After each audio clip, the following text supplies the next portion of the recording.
Hello there and welcome to Herman Manyora's YouTube channel this fine Friday. My name is Jadil Kabir. I'm excited once again that you've joined us for our usual political conversations that are simple, truthful, putting them across in a hard-hitting way. How are you doing? I'm great. You sound very low today. A little low. I don't know why really. I'm just low. You're moody today.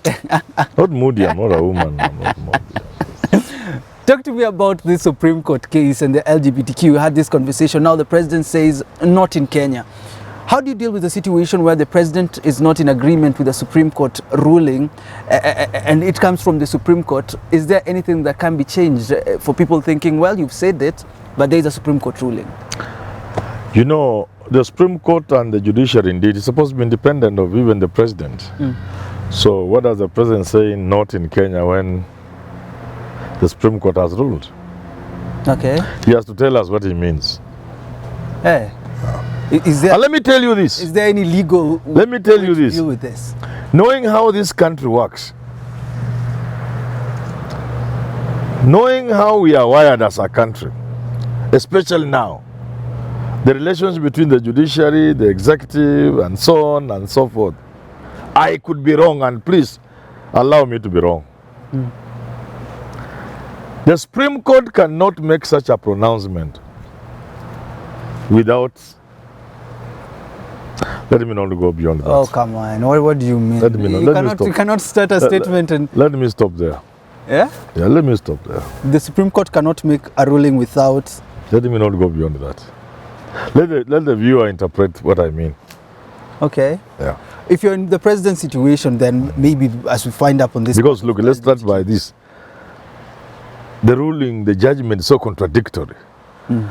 It's an affront on everything from common sense to law to everything. I was just listening to a clip before I started this show. I've not even finished it. Bishop, this funny bishop, you call him,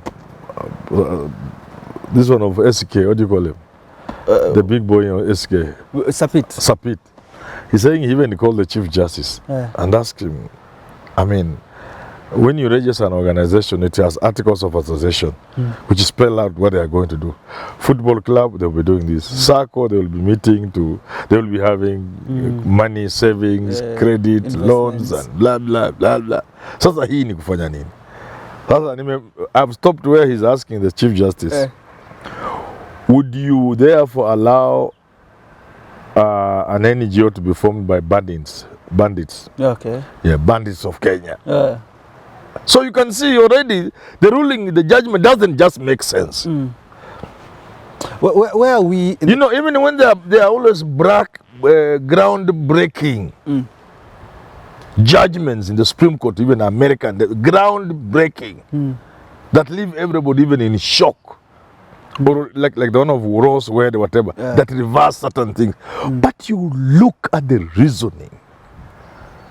This one had to take us through many stages. Look at our statutes before the new constitution. Look at the new constitution and say this is going forward. In other words, they will be telling us what we consider to be illegal shouldn't be legal in the first place. That the statutes that declare homosexuality illegal, that statute is safe and constitutional. They must take us slowly like that and run us through the constitution in the way I told you. But the people who drafted this constitution wanted to allow same-sex marriage, wanted to allow homosexuality and all those things. But they tried to play around with English. But not somebody who knows English to my level. They didn't succeed. But they have not done that. They are just bombarding us that we can allow something that is illegal. We know it is illegal, yes, but allow them association. So you can see already there is something fishy there. We are not lawyers, so let's leave it there. But there's no way the Supreme Court would have made that ruling. Let me stop there. Without what wajijazia wenyewe. How much of control do you think the West has on this country? Of course, this is a Western idea. The president said this is a Western idea. We have our own customs, we have our own tradition. I personally wouldn't want to stand in the way of anybody who wants to do whatever they want to do. You want to be homosexual, that's your problem. You go ahead and be homosexual. You want to be a lesbian, go ahead. It's your problem. And I have no power to change it anyway. I may not like it. Certainly I don't like it. But I'm old-fashioned. The world has changed. So you can be homosexual if you want. But surely some of the tricks and cheap games being used are not good. We at Nairobi Review appreciate the support you have given Herman Manyora's YouTube channel. Through your financial support, we've been able to reach millions of Kenyans and produce quality content every single day. It hasn't been easy, and therefore we appreciate you for subscribing, sharing, and watching us every single day. Whether you're a long-term fan or just discovering this YouTube channel, your financial support can make a huge difference. You can M-Pesa us via 0768 074 076 or use till number 964 4543. That is 0768 074 076 or M-Pesa till number 964 4543. We highly appreciate your support.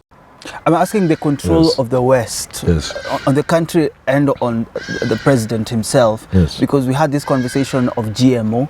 We've talked about IMF. How much of this control is there in the current administration from where you sit and how you're reading things, and how much of an effect is it to the country? Of course, we are under the spell of IMF, World Bank, and the West, America and the British.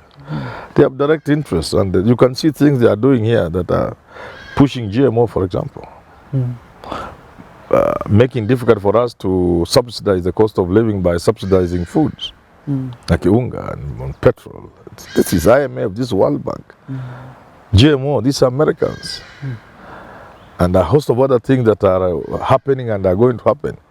The Bill Gates of this world, the American businessman. It's obvious, it's even to a child. When we were having this conversation about the president, former President Uhuru Kenyatta, he said it is difficult to untangle yourself from the chains of the West and IMF, and that's why he was bringing subsidies, although you did not agree with it. How easy is it for the president right now, President Ruto, to say, I'm done with IMF, as you usually say, and how much of an effect will it be on the country's economy globally? Again, I could be wrong, but I have this feeling that Ruto is soft on those people, the West and IMF and World Bank. Perhaps they had a deal to help him in some way, you know. You need international support if you are campaigning. That's why they're all trooping to the West. Raila, Ruto, everybody has been going there. Mudavadi news campaign, all of them rushed to America and the UK. You need their support of whatever form. So maybe he overpromised them. I'm just thinking, maybe I could be wrong. But is it really easy to untangle yourself from it's them not, for the it's sake not easy. of the country, because you look at how they control the economy worldwide? It is not easy, but the world is changing. Some countries are doing it. Some countries are doing it. When Gaddafi was doing it, Africa refused to support him. If Africa had supported Gaddafi, Thomas Sankara, and now this guy in the Burkina Faso, if Africa supports him, if Africans had supported Magufuli, we would manage. But if you are alone, it's easy for them to surround you and knock you down. Yes. Does that mean? But there are strong countries in South America now, East Asia countries, Asian countries, East Asia and the rest. They are telling them off and doing their thing. Does that mean? And then they are succeeding. From what you're saying, does that mean if Raila Odinga became president, we probably would have had the same kind of administration that we have now? That we are speaking about IMF again, we are speaking about Western control, we're speaking about a cost of living as it is. The fact that they did not support Raila, actually, in my own thinking, and from what I've seen and heard, they stood in his way, would seem to suggest that they feared he may not be easy to deal with. And Africa is looking for a country like Kenya. Once a country like Kenya puts down its foot, and then there is another one like South Africa, another 3-4 countries, serious countries, IMF will go to hell. They will not have us. They will go to hell. All these foreigners, they fear. And I've been thinking, one of the reasons why they stopped supporting Raila at the last minute, maybe they realized a combination of Mother Karua and Raila was not going to be easy to push around. So there's that mother effect. Yes, they feared. Maybe with hindsight, maybe Raila should not have put their Mother Karua. It scared them. Yeah. But you see, for Ruto, for example, he doesn't have to ignore IMF and World Bank completely. You can't dismiss the West completely. But the speed at which they are approaching, at which they are coming, you can cut down the speed. Because they even tell them, okay, we shall deal with this here, we shall do this, we shall reorganize here, but here no. First of all, on matters of food, on matters of cost of living, fuel, diesel, petrol, unga, you know, on that electricity, no, leave us alone. That my people will not die under my watch. Other things we can talk. But you see now even in Parastatal, they just want to take them for a song. Everything just going bad. You know, you see even suggesting they can even take our universities. You know, they have a field day in this country. Is this why, from where you sit now, Yes. and there's also this conversation about Nigeria elections. Yes. Peter Obi, they say he was rigged out, and then he was the person who said that he congratulated Ruto when we became president. Is this what you feel is happening in Africa, where the Western has totally... Africa is going to be confused. And I want to tell you why. I have said it, but let me repeat it. Africa today is a nightmare to Europe, to America, to China. They are scared, Steve, of Africa. It has the most youthful population, the fastest growing population. Education is penetrating at an alarming speed to them. The enlightened Africa, with all the resources the world needs, is not good for the West. It's not good for America. It's not good for Europe. It's not good for China. They will therefore do everything to ensure Africa does not wake up. In fact, they will push us deeper into the hole where we shall sleep and they will bury us. That's how you must understand things like CBC. To destroy your education. That's how you must understand the interference in elections in Africa.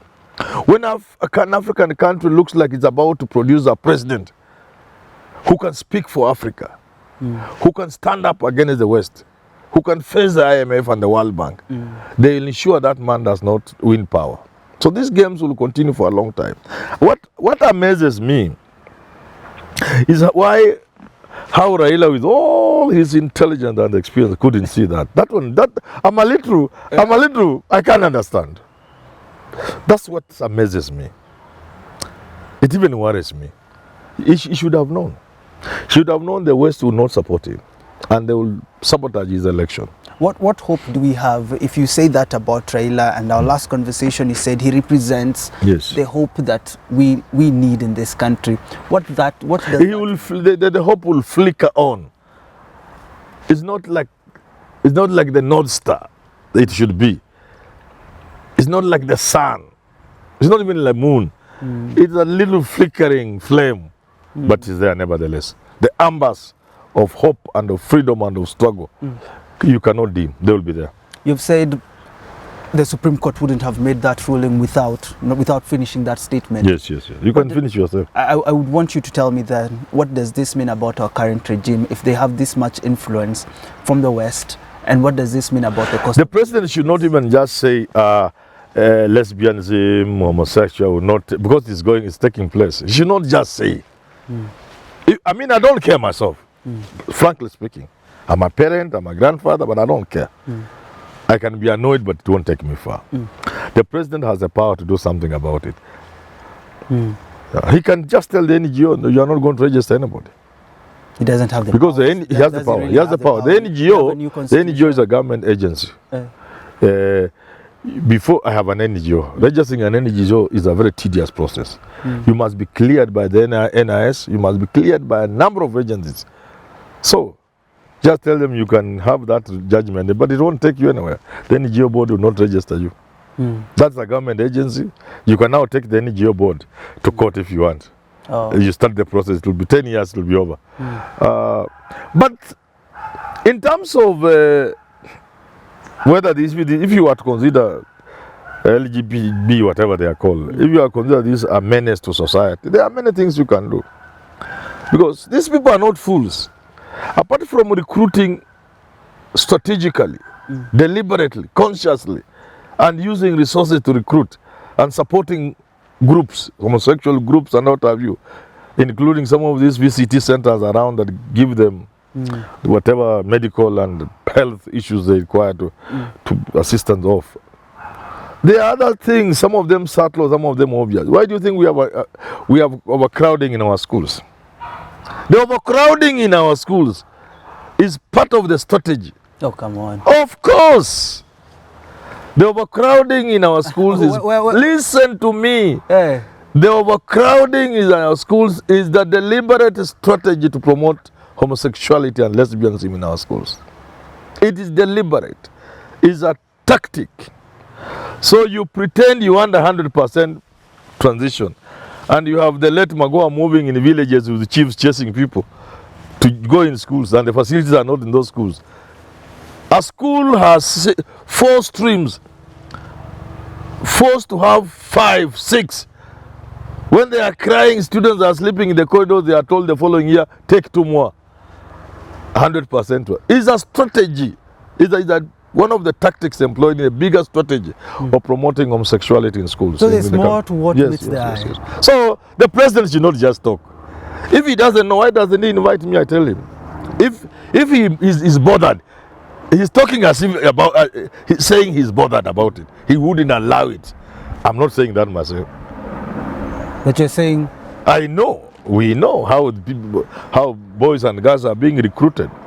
It is being made to look like something cool in our, including the issues of, the problem with most people, especially African, they see here, they don't want to see there.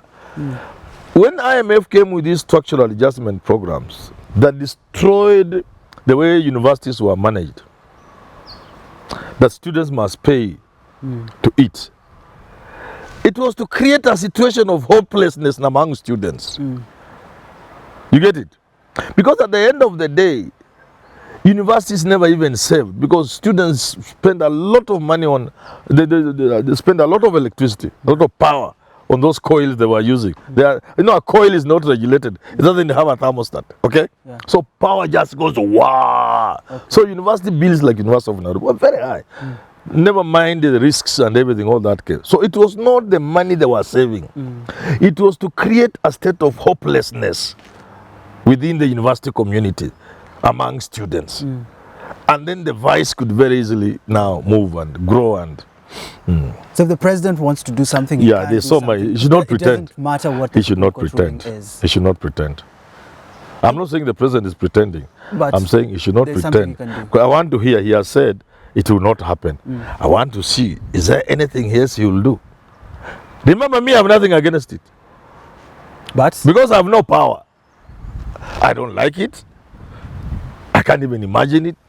But the president can't do something. The president has the power. So if he thinks it's a bad thing, and he has told us as much, and he's a Christian, he's a confessing Christian. I'm not a Christian. He's a confessing Christian. Christians are up in arms. They must be waiting to see what will our Christian, our prayer warrior, our Christian president do. And they should not pretend he doesn't have the power.